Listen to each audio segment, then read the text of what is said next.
All right, here we go. So, first of all, we have 3x is equal to 27. Then, in that case, 3x plus 2 is equal to something.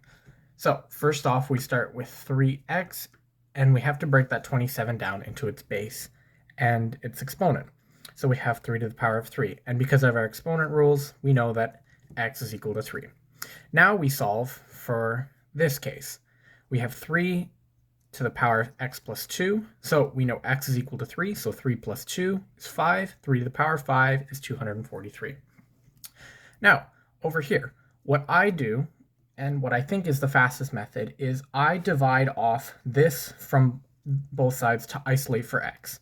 So 2 to the 5 divides off 3 to the 13 and 5 to the 9. Because of our exponent rules, we know that it's a subtraction when you divide off exponents of the same base. So this gets us 2 to the power of 2, 3 to the power of 1, and 5 to the power of 0. So multiplying these together, and that leaves x on this side alone. So that means x is 2 to the power of 2, which is 4, times 3 times 1, which means x is equal to 12. So that's the easiest way I found to do this, is you bring all of the numbers over to the other side, divide it off, then multiply to simplify.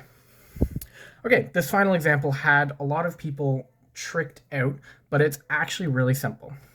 What we have to notice is this 6 is actually just root 36.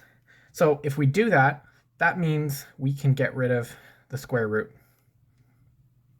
So if we make this root 25 plus root x underneath is equal to root 36, we can remove the root by squaring both sides, which is the operation that you're doing. To complicate it, just drop the root.